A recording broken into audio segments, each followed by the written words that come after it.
Assalamualaikum warahmatullahi wabarakatuh. Salam dan bahagia. Saya Ten Siswarni SPDI CGP Angkatan 8 dari SDN 09 PPA Kota Solo, Sumatera Barat. Fasilitator saya Ibu Bayu Agustina dan pengajar praktik saya adalah Ibu Gus Fitri. Saya akan memaparkan aksi nyata modul 14A9 tentang budaya positif. Selamat menyimak. Latar belakang dalam rangka menumbuhkan dan menerapkan budaya positif di sekolah pada murid di sekolah serta menciptakan iklim sekolah yang nyaman dan kondusif. Budaya positif harus diterapkan oleh guru dan siswa sehingga terwujud visi sekolah. Tujuan aksi nyata adalah 1. Menciptakan murid yang merdeka dan memiliki disiplin diri yang tinggi dan berkarakter yang kuat. 2. Menumbuhkan budaya positif di sekolah dengan meyakini nilai-nilai kewajiban universal. Yang ketiga, menumbuhkan nilai-nilai profil pelajar Pancasila di setiap kegiatan pembelajaran. Tolak ukur terbentuknya keyakinan kelas melalui kesepakatan kelas yang dilakukan siswa dengan wali kelasnya. Yang kedua, siswa mampu menerapkan dan menjelaskan keyakinan kelas yang sudah disepakati bersama. Yang ketiga, mengaplikasikan nilai-nilai profil pelajar Pancasila secara sadar dan kontinu dalam proses pembelajaran. Lini masa tindakan: berkoordinasi dengan kepala sekolah tentang penerapan budaya positif di kelas dan meminta izin untuk mendiseminasikan kepada rekan guru di sekolah. Yang kedua, melakukan diseminasi semua rekan guru di sekolah. Yang ketiga, membuat keyakinan kelas bersama siswa. Yang keempat, menumbuhkan dan membiasakan penerapan kesepakatan atau keyakinan kelas. Dukungan yang dibutuhkan: 1. Dukungan dari kepala sekolah, rekan guru, dan tenaga kependidikan, serta murid agar rencana tindakan yang telah disusun bisa dilaksanakan secara lancar dan menyeluruh. Yang kedua, sarana dan prasarana yang mendukung untuk menumbuhkan budaya positif di sekolah. Yang ketiga, dukungan dari orang tua siswa dalam menumbuhkan budaya positif di rumah.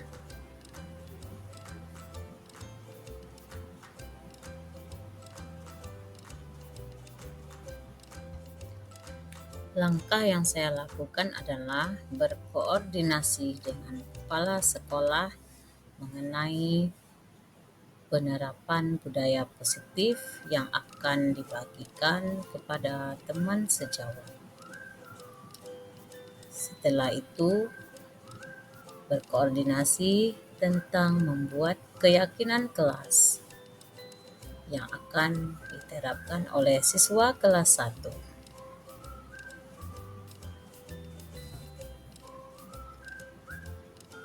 Selanjutnya, berkolaborasi dengan teman sejawat, memberikan pengimbasan cara melaksanakan budaya positif di sekolah, walaupun sekolah sudah melaksanakan juga budaya positif. Nah, agar budaya positif selalu membudaya di setiap kelas dan khususnya sekolah agar visi sekolah tercapai.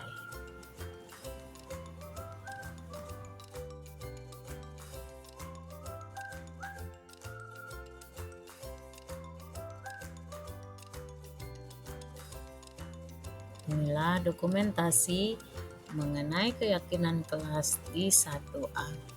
Pada minggu kedua, setelah melaksanakan MPLS, saya membuat keyakinan kelas di kelas 1A. Nah, karena murid saya belum bisa menulis dan mengeluarkan ide-ide, maka saya melalui cerita anak-anak saya membuat keyakinan kelas dengan cara membuat gambar senyum jika mereka setuju dan membuat gambar cemberut jika mereka tidak setuju. Akhirnya, melalui cerita-cerita, siswa kelas 1 dapat menyampaikan pendapatnya tentang keyakinan kelas. Dalam membuat keyakinan kelas harus disepakati bersama tanpa adanya paksaan dari semua anggota kelas. Nah, melalui cerita-cerita, siswa kelas 1 dapat mengajukan pertanyaan dan membuat keyakinan kelas. Keyakinan kelas dibentuk untuk menertibkan siswa di kelas 1. Dalam artian, tidak ada pemaksaan, namun lebih kepada tanggung jawab dari siswa. Karena keyakinan terbentuk secara bersama-sama, maka sudah menjadi tanggung jawab bagi siswa untuk mentaati tanpa adanya paksaan. Assalamualaikum warahmatullahi wabarakatuh. Waalaikumsalam warahmatullahi wabarakatuh. Terima kasih Serius-serius kok. yang sudah hadir pada hari ini. Saya siswa ini CDP Angkatan 8 akan berbagi budaya positif dengan Bapak Ibu semua. Nah, tugas ini merupakan rencana aksi nyata untuk modul 1/4. Baiklah, sekarang kita mulai, yaitu tentang filosofi pendidikan nasional IHD Dewantara. Pendidikan itu adalah menuntut segala kekuatan, alam dan keberagaman agar murid dapat mencapai keselamatan dan kebahagiaan yang setinggi-tingginya, baik sebagai manusia maupun sebagai bangsa. Kemudian guru diibaratkan petani, sekolah diibaratkan lahan atau tanah dan murid diibaratkan sebagai benih. Nah, guru di sini sebagai petani, yaitu guru bagaimana berusaha menanam bibit-bibitnya ini agar tumbuh dan disemai di tempat tanah yang subur, di mana petani ini akan memberikan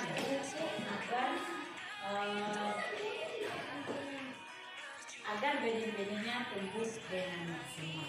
Itu dengan cara merawat, begitu juga dengan murid-murid kita, agar dia tumbuh berkembang sesuai dengan kodratnya masing-masing. Nah, nilai dan peran guru penggerak dari filosofi Ki Hajar Dewantara tersebut, maka seorang guru harus mempunyai nilai dalam menjalankan perannya agar mampu menuntun tumbuh kembangnya murid melalui pembelajaran berpihak kepada murid. Nah, di sini ada nilai guru penggerak. Yang pertama yaitu berpihak pada murid. Yang kedua mandiri, dan yang ketiga reflektif. Yang keempat kolaboratif, yang kelima inklusif. Sedangkan peran guru penggerak di sini adalah menjadi pemimpin dalam pembelajaran. Yang kedua menjadi coach bagi guru lain. Yang ketiga mendorong kolaborasi. Yang keempat mewujudkan kepemimpinan murid. Dan yang kelima menggerakkan komunitas praktisi. Nah, di sini kita sudah ada komunitas praktisi kita, yaitu Desa Madan. Nah, di mana sebagai guru CGP nanti akan memberikan coach kepada teman-teman sejawat dan mengaktifkan komunitas transmisi yang sekarang ini masih vakum. Selanjutnya, dalam mewujudkan perubahan diperlukan sebuah visi dan langkah-langkah yang tepat. Dalam mewujudkan visi dapat terwujud apabila terdapat kerjasama yang baik dengan semua warga sekolah. Oleh karena itu, dalam mewujudkan visi diperlukan langkah konkret menggunakan metode empiri apresiatif, yaitu bisa dengan tahapan bagja. Apa tahapan bagja itu? Yang pertama, buat pertanyaan. Yang kedua, ambil pelajaran. Yang ketiga, gali mimpi. Kemudian jabarkan rencana dan atur eksekusi. Selanjutnya, budaya positif. Dengan adanya penerapan tahapan bagja, akan tumbuh kebiasaan-kebiasaan positif di sekolah yang kita kenal dengan budaya positif. Budaya positif akan menimbulkan rasa aman dan nyaman yang berkarakter disiplin, santun, jujur, peduli, mandiri, dan tanggung jawab. Nah, refleksi pertanyaan dari budaya positif. Sejauh mana pemahaman kita tentang konsep-konsep inti yang telah kita pelajari di modul ini, yaitu disiplin positif, teori kontrol guru, kebutuhan dasar manusia, keyakinan kelas, dan segitiga restitusi. Adakah hal-hal yang menarik untuk kita di luar dugaan? Kemudian buat pertanyaan. Di sini disiplin positif merupakan pendekatan mendidik anak untuk melakukan kontrol diri dan pembentukan kepercayaan diri sehingga mereka bisa berperilaku dengan mengacu pada nilai-nilai kebajikan universal dan memiliki motivasi intrinsik bukan ekstrinsik. Motivasi intrinsik ini adalah berasal dari dalam diri siswa sendiri. Nah, ada dorongan sikap-sikap positif di dalam dirinya sendiri. Kita bisa mengontrol orang, kita tidak bisa mengontrol orang lain, kita hanya bisa mengontrol diri kita sendiri. Setiap perilaku memiliki tujuan model berpikir menang-menang. Kolaborasi dan konsensus menciptakan pilihan baru. Realitas atau kebutuhan kita berbeda. Kita berusaha memahami pandangan orang lain tentang dunia. Setiap orang memiliki gambaran yang berbeda.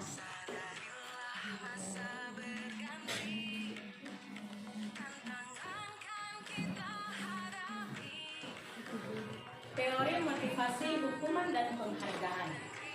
Motivasi setiap perilaku manusia untuk menghindari ketidaknyamanan atau hukuman. Yang kedua, untuk mendapatkan imbalan atau penghargaan dari orang lain. Yang ketiga, untuk menjadi orang yang mereka inginkan dan menghargai diri sendiri dengan nilai-nilai yang mereka percaya. Kemudian, hukuman dan penghargaan. Hukuman adalah untuk pengendalian diri, perilaku seseorang yang bersifat memaksa dan menyakitkan sehingga menciptakan identitas yang batal. Kemudian penghargaan adalah bentuk pengabdian perilaku seseorang dengan suatu benda atau peristiwa yang diinginkan yang dibuat dengan persyaratan hanya jika Anda melakukan ini maka Anda akan mendapatkan penghargaan yang diinginkan. Penghargaan dan hukuman adalah cara-cara mengontrol perilaku seseorang yang menghancurkan potensi untuk pembelajaran yang sesungguhnya. Menurut Alvin Orey, 1995.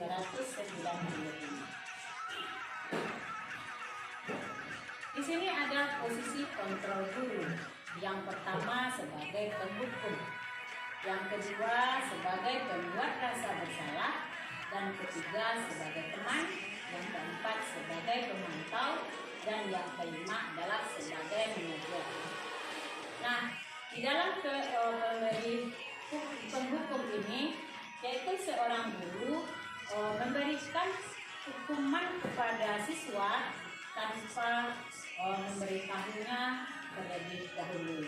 Dan penghukum ini sebaiknya kita sebagai guru tidak dipakai.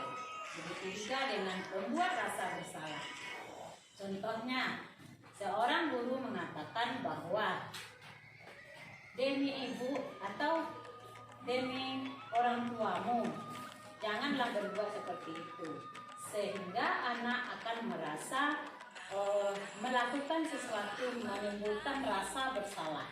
Kemudian yang ketiga, sebagai teman, guru akan bersikap sebagai teman terhadap murid yang melakukan pelanggaran. Yang keempat, pemantau, dan yang kelima adalah sebagai manajer. Sebagai manajer ini, guru mengajak siswa, dia mengatakan bahwa bersalah itu sudah hal biasa. Guru juga pernah bersalah, sehingga siswa ini akan mengetahui perbuatannya itu yang salah dan bisa mencari solusinya sendiri untuk mengatasi permasalahannya tersebut. Kemudian kebutuhan dasar manusia, setiap tindakan seseorang adalah untuk memenuhi kebutuhan dasarnya, yaitu yang pertama bertahan hidup, dan yang kedua mendapatkan kasih sayang dan rasa diterima, dan yang ketiga penguasaan, yang keempat kebebasan, dan yang kelima adalah kesenangan. Semua itu adalah kebutuhan manusia. Kemudian kita membuat keyakinan kelas. Keyakinan kelas adalah nilai-nilai kebajikan yang disepakati secara tersirat dan tersurat, lepas dari latar belakang suku, negara, bahasa, maupun agama.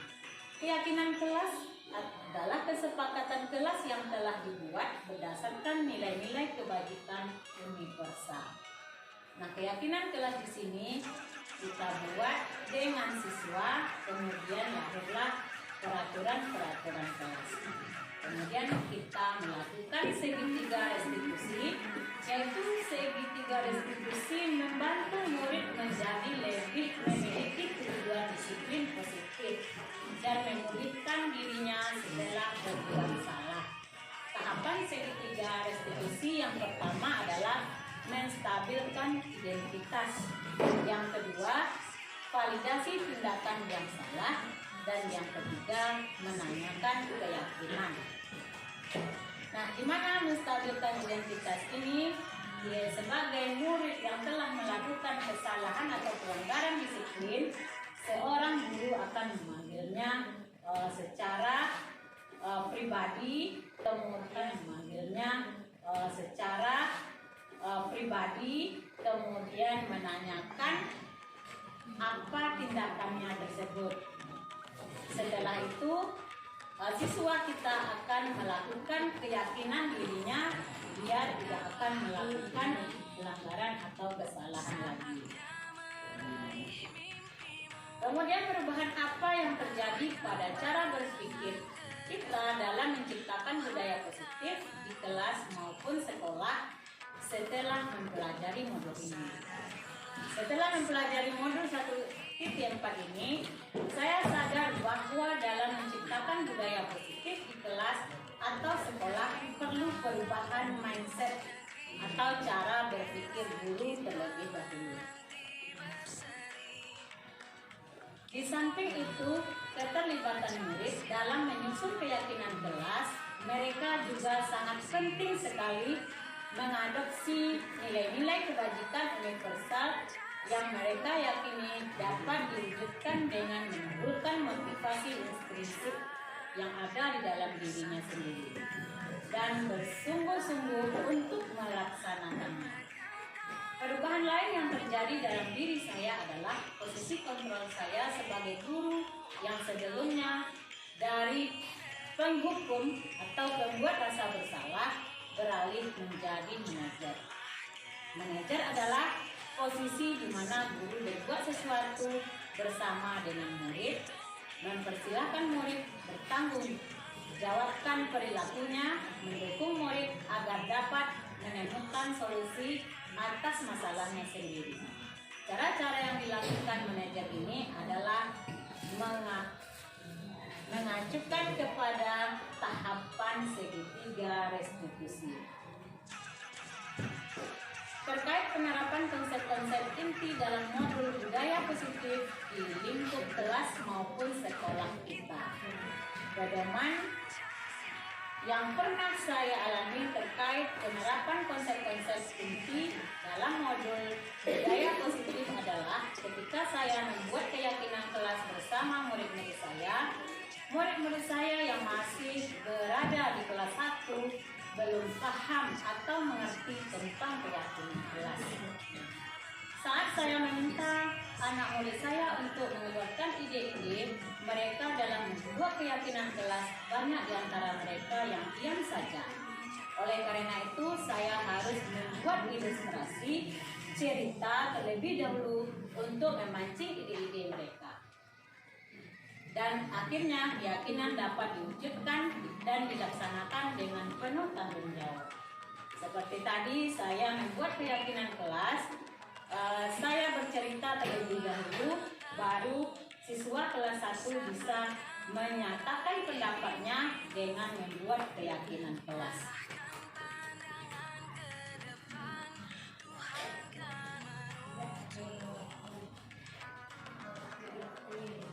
Bagaimana perasaan saya ketika mengalami hal-hal tersebut?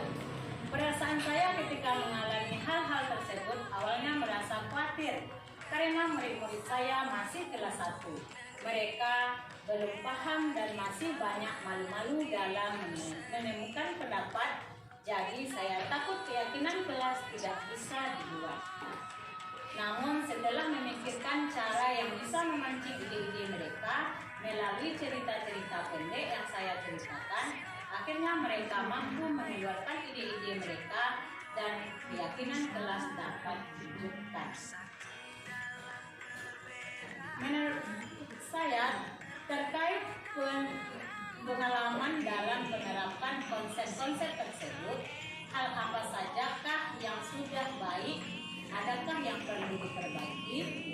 Menurut saya, terkait pengalaman selama penerapan konsep-konsep tersebut, hal yang sudah baik di kelas dan sekolah saya adalah disiplin, nilai-nilai kebajikan dan keyakinan kelas dan dibangun bersama yang tujuannya adalah melahirkan murid yang berprofil belajar Pancasila.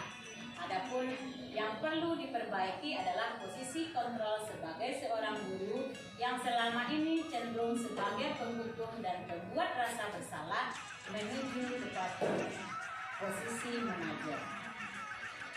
Sebelum mempelajari model ini, ketika berinteraksi dengan murid berdasarkan 5 posisi kontrol, posisi manakah yang paling sering Anda pakai dan bagaimana perasaan Anda saat itu setelah mempelajari model ini? Posisi apa yang Anda pakai dan bagaimana perasaan Anda sekarang? Apa perbedaannya?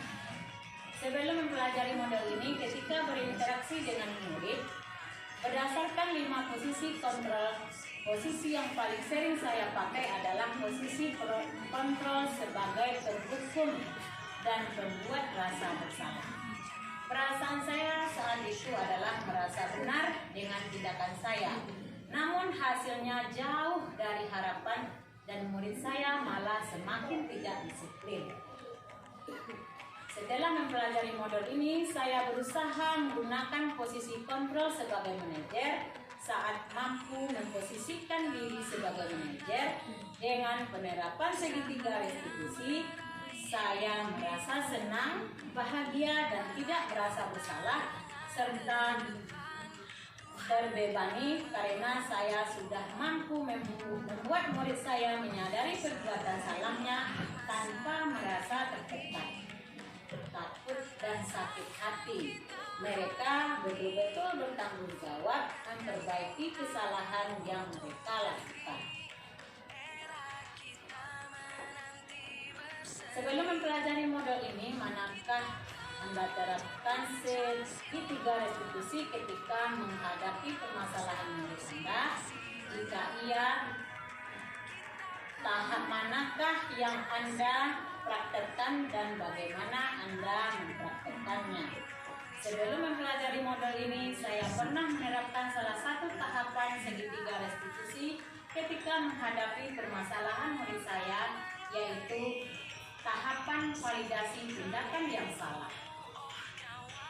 Cara saya mempraktekkan dengan menanyakan kepada murid saya kenapa melakukan kesalahan tersebut. Terkadang juga dibarengi dengan nada bicara yang kurang mengenakan bagi murid saya tersebut. Karena saat itu pemahaman saya dalam menangani kasus-kasus yang terjadi di kelas dan sekolah masih dangkal.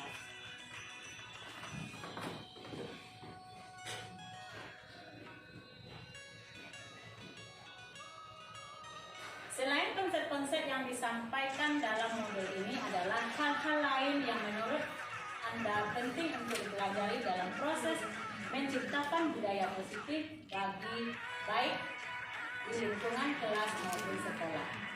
Hal-hal yang menurut saya penting untuk dipelajari dalam proses menciptakan budaya positif baik di lingkungan kelas maupun sekolah adalah kolaborasi. Kolaborasi antara stakeholder sekolah, orang tua murid, serta masyarakat di sekitarnya. Karena budaya positif akan terbentuk dan menjadi sebuah kebiasaan jika dimulai dari lingkungan rumah, sekolah, dan masyarakat. Selain itu, sarana dan prasarana yang memadai akan mampu mewujudkan sekolah yang aman dan nyaman, sehingga proses pembelajaran akan lebih menyenangkan dan juga mampu mewujudkan pembelajaran yang berpihak kepada murid. Hanya itu yang dapat saya sampaikan tentang budaya positif dari pembelajaran modul 1 ujian 4. Apakah Bapak Ibu ada tanggapan dan masukannya?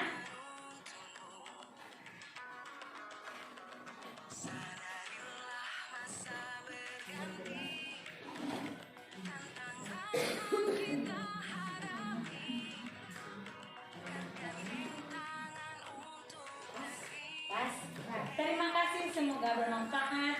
Salam guru penggerak. Tergerak, bergerak, menggerakkan. Salam dan bahagia.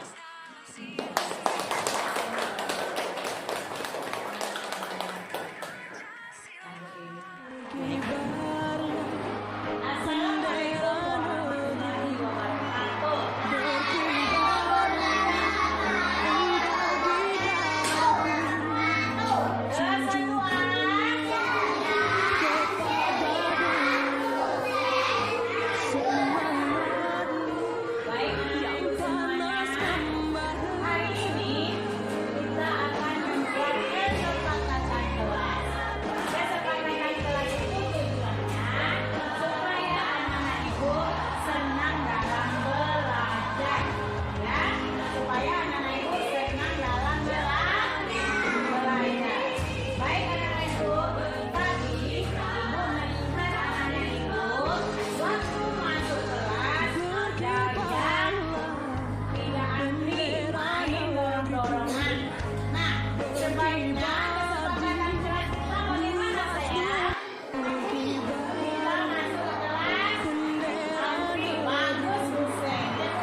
Bagus, Husen lagi. Berarti Husen yang bisa.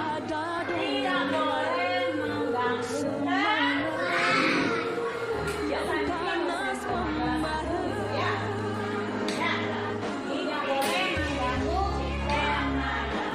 Nah, coba kelompok ini sudah selesai gambarnya. Gambar segetnya atau gambar silakan dicontoh. Kelompok yang disuruh kelompok yang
Restitusi adalah proses menciptakan kondisi bagi murid untuk memperbaiki kesalahan mereka sehingga mereka bisa kembali pada kelompok mereka dengan karakter yang lebih kuat.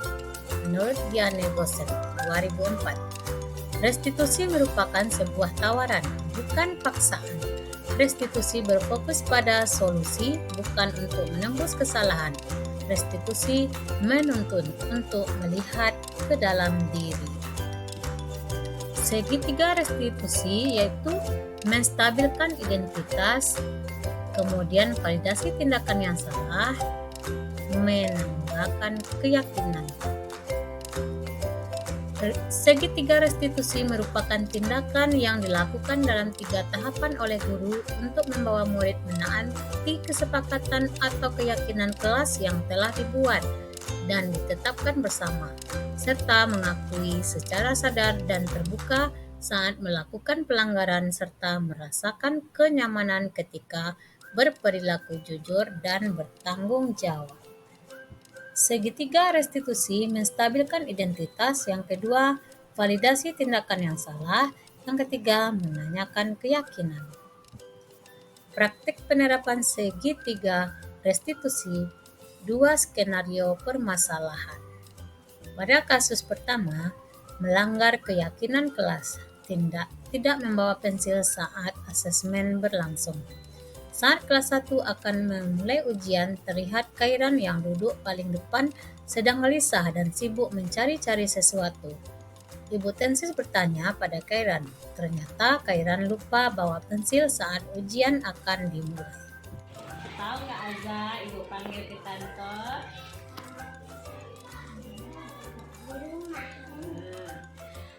Kenapa pensil Azza tinggal di rumah? Karena dimainkan oleh adik. Tahu nggak caranya Azza supaya pensilnya tidak dimainkan adik? Iya, bagus. Berarti sekarang Azza telah melanggar kesepakatan kelas tentang disiplin. Ya. Berarti Azza tahu bagaimana pemecahan masalahnya,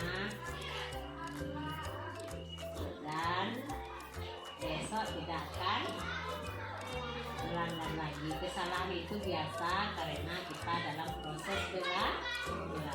Terima kasih ya Azza. Kasus kedua, melanggar keyakinan kelas, perilaku baik, yaitu tentang disiplin. Saat jam istirahat, Davi datang kepada Bu Tensis. Davi sakit kepalanya karena tadi jam istirahat Afik dan Faris serta Davi main salto dalam kelas. Akhirnya kepala Davi kena meja belajar. Bu Tensis memanggil ketiga anak tersebut untuk menanyai kebenaran kejadiannya.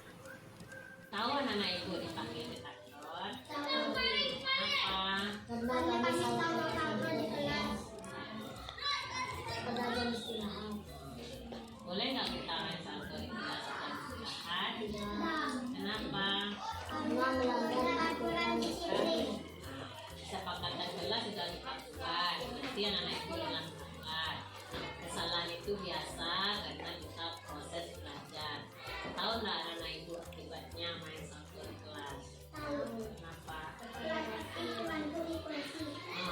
Tapi teratur di kursi. Besok mau kan anak ibu mengulangi lagi? Tidak. Berarti apa kalau kita bermain di istirahat itu di mana? Maka itu. Terima kasih. Assalamualaikum warahmatullahi wabarakatuh. Aziz senang sekali telah dipanggil oleh Bu Tensis karena Aziz bisa mengatasi pensil yang biar tidak lupa membawa ke sekolah.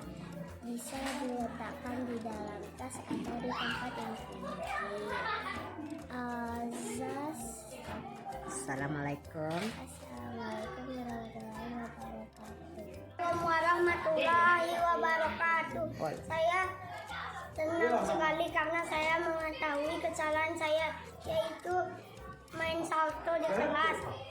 Saya tidak akan mengulanginya Assalamualaikum warahmatullahi wabarakatuh.